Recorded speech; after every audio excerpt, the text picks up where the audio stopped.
Mi nuera empezó a poner reglas en mi casa, y yo fui el último en darme cuenta de que ya no era mía. Lo más extraño no fue lo que dijo, fue lo que todos callaron. Porque esto no empezó ese día. Empezó mucho antes, cuando yo decidí no incomodar a nadie. Me llamo Ramón, tengo 77 años. La casa donde vivo la construí con mis propias manos. Literalmente. Todavía recuerdo el olor del cemento fresco y una silla de madera que compré en el mercado cuando apenas teníamos para lo básico. Esa silla siempre estuvo en la cabecera de la mesa. No era la más bonita, ni la más cómoda, pero era mi lugar. Ahí me sentaba todas las noches. Ahí escuchaba a mis hijos. Ahí se tomaban decisiones. Ahí sentía que yo sostenía algo más que una familia.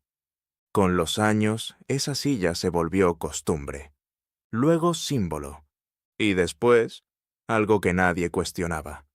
Hasta que llegó Laura, la esposa de mi hijo Andrés.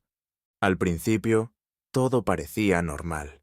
Educada, atenta, incluso cariñosa. «Don Ramón, ¿le sirvo más café?», me decía, y yo pensaba que Andrés había hecho una buena elección. Pero hay cosas que no se ven al inicio. Cambios pequeños, casi invisibles, como cuando empezó a reorganizar la cocina. «Es para tener todo más práctico», decía. Luego cambió los horarios de comida. «Así es mejor para todos». Después, empezó a decidir quién venía a la casa. «Es que hoy no es buen día para visitas», le dijo una vez a mi hija Marta, sin consultarme. En ese momento no entendí lo que estaba pasando. Pensé que era algo pequeño, pero no lo era, porque no fue una sola cosa. Fueron muchas, acomodándose poco a poco, y yo dejé pasar todas. Quizás por no discutir, quizás por no poner a Andrés en medio, o quizás porque me daba miedo que me vieran como un estorbo. La primera vez que algo me incomodó de verdad fue por la silla. Mi silla. Un día entré al comedor, y ya no estaba en su lugar. La habían movido a un costado, y en la cabecera había otra, nueva, más moderna. «Es que esta combina mejor con la mesa», dijo Laura, sin verme directamente. Me quedé de pie unos segundos. No supe qué decir. Andrés estaba ahí. Solo bajó la mirada. Ese fue el día que algo se rompió, aunque nadie lo dijo. Yo no reclamé. Solo me senté donde encontré espacio. Y ese gesto, pequeño, fue más grande de lo que parecía, porque no se trataba de la silla, se trataba de lo que dejé de ocupar. A partir de ahí, las cosas cambiaron más rápido. Ya no decidía los horarios, ya no opinaba en las conversaciones importantes, ya no me preguntaban, solo me informaban. «Papá, vamos a hacer unos cambios en la casa», decía Andrés. Y yo asentía, como si todavía fuera parte, como si no estuviera empezando a quedarme afuera. Hay silencios que pesan más que las palabras, y en esa casa, el mío empezó a volverse costumbre. A veces me pregunto en qué momento uno empieza a desaparecer, sin irse. Si mi historia te está tocando de alguna manera, puedes dejar tu like. A veces uno cree que estas cosas solo pasan en su familia, pero no, pasan más de lo que imaginamos. Y lo más difícil es darse cuenta cuando ya es tarde, porque lo que vino después ya no fue solo una silla fuera de lugar. Fue entender que, en mi propia casa, yo ya no decidía nada. Después de que movieron mi silla, empecé a notar cosas que antes había decidido no ver. No fue de golpe. Fue como cuando uno entra a un cuarto oscuro, y poco a poco los ojos se acostumbran, y entonces ya no puedes fingir que no está pasando. La silla no volvió a su lugar, se quedó ahí, a un lado, como si estorbara, como si hubiera dejado de ser necesaria. Al principio intenté no darle importancia. Me sentaba donde había espacio, a veces en la esquina, a veces incluso después de que todos ya estaban sentados, y nadie decía nada, ni Andrés, ni Laura, ni siquiera mis nietos.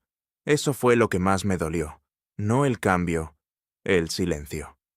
«Papá, ¿te puedes sentar allá?», me dijo Laura una noche, señalando una silla más pequeña.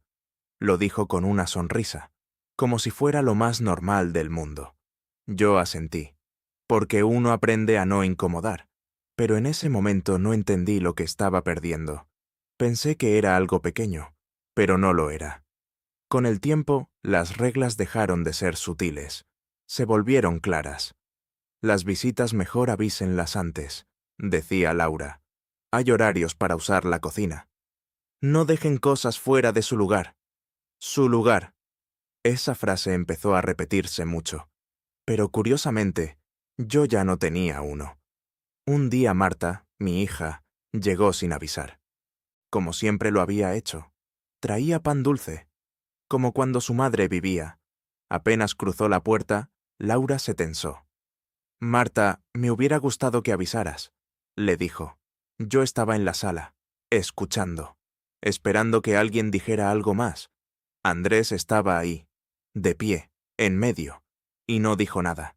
Ese fue el momento que cambió todo, porque entendí que ya no se trataba de Laura.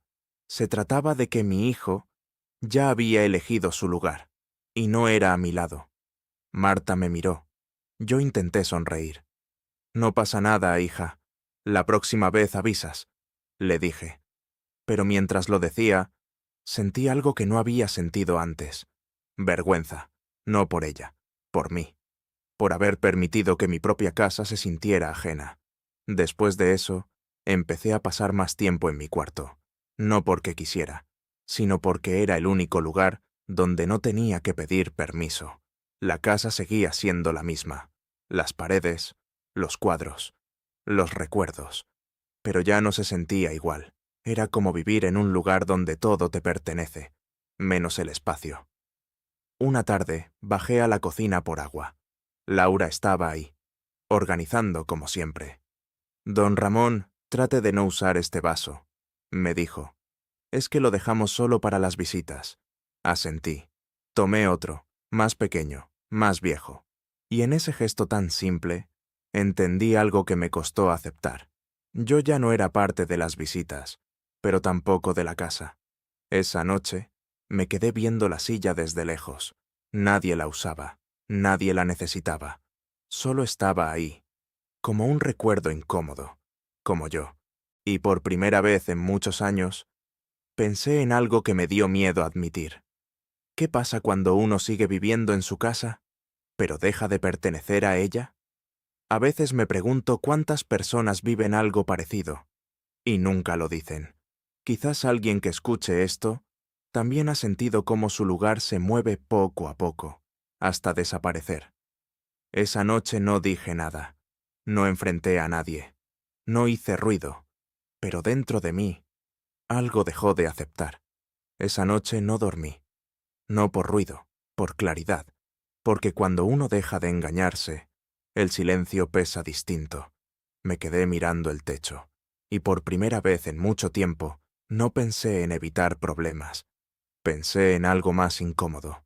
Pensé en mí, en todo lo que había permitido, en cada vez que bajé la voz, en cada «no pasa nada», que sí pasaba. Y entendí algo que me dolió más que cualquier palabra de Laura. Yo mismo había ido cediendo mi lugar, poco a poco, sin darme cuenta, como si desaparecer fuera una forma de querer. A la mañana siguiente bajé temprano. La casa estaba en silencio. Entré al comedor, y ahí estaba, la silla, en el mismo lugar donde la habían dejado, a un lado. La miré unos segundos, no como objeto, como recuerdo, como todo lo que había significado, y todo lo que había dejado de ser. La tomé, no con fuerza, con decisión. La arrastré despacio, hasta la cabecera de la mesa.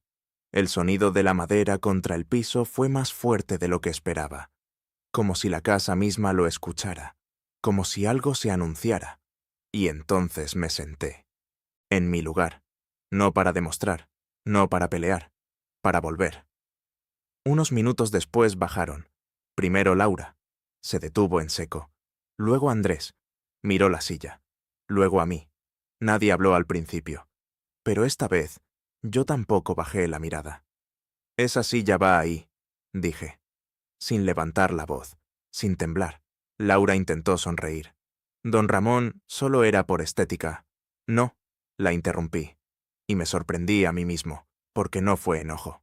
Fue algo más firme, más cansado. No era por estética, era porque yo dejé de decir algo. Silencio, de ese que antes me tragaba, pero esta vez no. Esta es mi casa, continué, y si algo va a cambiar, lo hablamos, no se decide sin mí. Andrés respiró hondo, como si hubiera esperado ese momento, o como si lo hubiera evitado demasiado tiempo. Papá, es que no queríamos incomodarte. Lo miré, y por primera vez, no vi a un hijo tratando de cuidar.